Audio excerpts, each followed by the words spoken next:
നമ്മുടെ കൂടെ ഉള്ളത് വീണ MP. ഞങ്ങളുടെ നാട്ടുകാരിയായിട്ടുള്ള 36 വയസ്സുള്ള ഒരു നേഴ്സാണ് വീണ. ഹലോ വീണ. നമസ്കാരം. വീണ നമ്മളുടെ അടുത്ത് വരുന്നത് സിവിയർ ആയിട്ടുള്ള ഒരു ബാക്ക് പെയിനും നെക്ക് പെയിനുമായിട്ടാണ് ഇവിടെ വരുന്നത് അല്ലേ? നെക്ക് പെയിൻ മിക്കപ്പോഴും കൈയിലേക്ക്, റൈറ്റ് ഹാൻഡിലേക്ക് റേഡിയേറ്റ് ചെയ്യാറുണ്ട്. ഒരു നംനെസ്, ലോസ് ഓഫ് സ്ട്രെങ്ത് പോലെ, കൈക്ക് ബലക്കുറവ് പോലെയൊക്കെ തോന്നുക, അങ്ങനെയാണ്. പിന്നെ പലപ്പോഴും ഒരു സിവിയറിറ്റി കൂടുമ്പോൾ റെസ്റ്റ് ചെയ്യേണ്ടി വരുന്ന അത്രയും ഇൻറ്റൻസിറ്റി ഉള്ള ഒരു പെയിനുമായിട്ടാണ് ഇവിടെ വരുന്നത്. നമ്മളുടെ ഒരു ഹിസ്റ്ററിയിൽ as a nurse maybe വീണയ്ക്ക് തന്നെ എക്സ്പ്ലെയിൻ ചെയ്യാം എന്തൊക്കെ കാര്യങ്ങളായിരിക്കും വീണയുടെ ഒരു നോട്ടത്തിൽ നെക്ക് പെയിനും ബാക്ക് പെയിനും ഉണ്ടാകാനുള്ള കോസ് ആയിട്ടുള്ളത്. ഫസ്റ്റ് ഓഫ് ഓൾ തന്നെ പേഷ്യൻ്റ് ലിഫ്റ്റിങ്, വെയിറ്റ് ലിഫ്റ്റിംഗ് ഉണ്ട്. പിന്നെ ഓവർ ടൈം നമ്മൾ സ്റ്റാൻഡിങ് പൊസിഷൻ ലോങ് ടൈം ചെയ്യുന്നുണ്ട്. അതൊരു മെയിൻ ബാക്ക് പെയിനും എനിക്ക് പ്രശ്നമായിരുന്നു. പിന്നെ വർക്ക് പ്രഷർ, സ്ട്രെസ് ഉണ്ട്. പിന്നെ ലൈഫ് സ്റ്റൈല്, സ്ലീപ്പ് നമുക്ക് കറക്റ്റായിട്ട് കിട്ടുന്നില്ല. നൈറ്റ് ഡ്യൂട്ടി കണ്ടിന്യൂസ് വരുമ്പോൾ നമുക്ക് ഉറക്കം ശരിയാവുന്നില്ല. പിന്നെ ഫുഡ് അതൊരു ഡയറ്റ് ഹാബിറ്റ് ശരിയാവും. ഈ ICU ഡ്യൂട്ടിയാണ് കൂടുതലുണ്ടായിരുന്നത് അല്ലേ? പേഷ്യൻ്റ് ലിഫ്റ്റിംഗ് ഒക്കെ, ഷിഫ്റ്റിംഗ് എല്ലാം വരുന്നുണ്ട്. ലിഫ്റ്റിംഗ് ഞാൻ ഔട്ട് സൈഡ് നേഴ്സ് ആയതുകൊണ്ട് ഓവർ വെളിയിലാണ് വർക്ക് ചെയ്തുകൊണ്ടിരുന്നത്, ഇന്ത്യയിലല്ല. അപ്പോൾ ഒരു കുറച്ച് വെയിറ്റ് കൂടിയ ആൾക്കാരൊക്കെ ഹെവി വെയിറ്റ് ആയിരിക്കും ഇവിടെ ഉള്ളവർ. അപ്പോൾ അങ്ങനെയൊക്കെ ഉണ്ട്. പിന്നെ ഒരു ഹിസ്റ്ററി ഓഫ് ഫോൾ, ഒരു വീഴ്ച, ഒരു ട്രോമ പോലെ, ഒരു ഫിസിക്കൽ ട്രോമ ഉണ്ടായിട്ടുണ്ട്. അപ്പോൾ ഇതൊക്കെ കൊണ്ടാണ് ഈ പെയിൻ ഉണ്ടായത് അല്ലേ? ഓക്കെ. സ്റ്റാർട്ട് ചെയ്തത് ഇലക്കിഴിയിൽ നിന്നാണ്.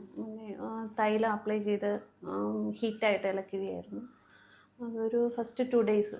ആ ഫസ്റ്റ് 2 ഡേയ്സിനുള്ളിൽ എൻ്റെ ബാക്ക് പെയിൻ കംപ്ലീറ്റ് ആയിട്ട് ക്യൂർ ആയ പോലെ എനിക്ക് തോന്നിയായിരുന്നു.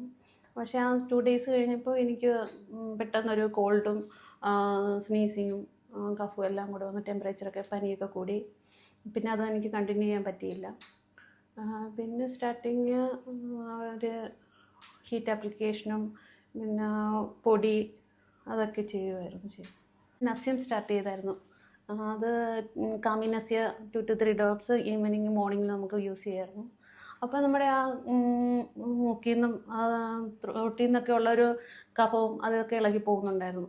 അങ്ങനെ പെട്ടെന്ന് 2 ഡേയ്സിനുള്ളിൽ എനിക്ക് ആ സ്നീസിങ് ഒക്കെ മാറിയായിരുന്നു. വീണയുടെ കേസിൽ ട്രോമ കൊണ്ട് ഉണ്ടായിട്ടുള്ള, അല്ലെങ്കിൽ സ്ട്രെയിൻ കൊണ്ടുണ്ടായിട്ടുള്ള ഒരു പെയിൻ ആണെങ്കിൽ കൂടി, സാധാരണ അങ്ങനെയുള്ള കേസുകളിലാണ് നമ്മൾ കിഴി ചെയ്യുക, അല്ലെങ്കിൽ തൈലം കൊണ്ടുള്ള കാര്യങ്ങൾ ചെയ്യുക, ബാൻഡേജ് ചെയ്യുക, ഇതൊക്കെ ഇമ്മൊബിലൈസ് ചെയ്യുക, അങ്ങനെയുള്ള കാര്യങ്ങളൊക്കെ ചെയ്യുന്നത്. പക്ഷേ ഈ ഉള്ളിൽ ആമം എന്ന് പറയുന്ന, അല്ലെങ്കിൽ ദഹനം ശരിയാകാത്തത് കൊണ്ടുള്ള പ്രശ്നങ്ങൾ, ഇനീഷ്യലി നമ്മൾ എക്സാമിൻ ചെയ്ത് നോക്കുമ്പോൾ തന്നെ സ്റ്റൊമക്കിനൊരു ഹാർഡ്നെസ് പോലെ തോന്നുക, ഒരു ടെൻഡർനെസ്, സ്റ്റൊമക്കിലും ഇൻറ്റസ്റ്റൈൻസിലൊക്കെ കുറച്ച് ടെൻഡർനെസ് തോന്നുക.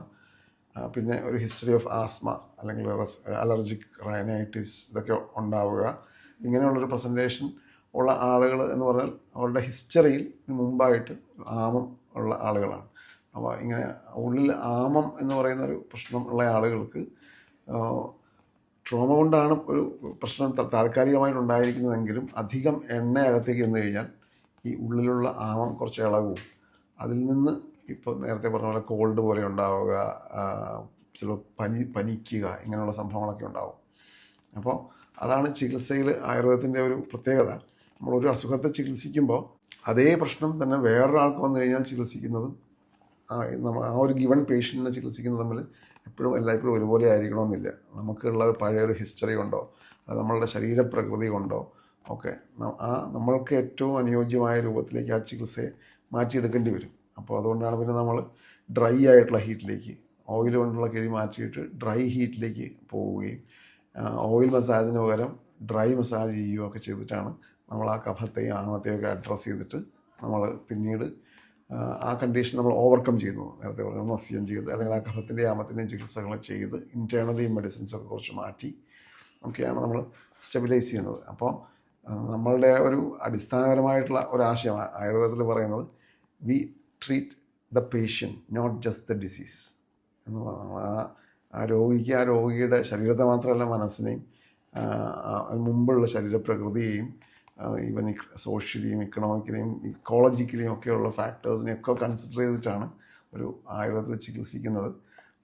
അങ്ങനെ ഒരു ഹോളിസ്റ്റിക് പെർസ്പെക്റ്റീവിൽ നമ്മൾ ട്രീറ്റ് ചെയ്യുമ്പോഴാണ് ഒരു പേഴ്സൺ കുറച്ചുകൂടെ സ്വാസ്ഥ്യം അല്ലെങ്കിൽ കുറച്ചുകൂടെ ഹെൽത്തി ആയിട്ടൊരു കണ്ടീഷനിലേക്ക് മാറുന്നത് എന്നുള്ളതാണ് ആയുർവേദത്തിൻ്റെ ഒരു കാഴ്ചപ്പാട്.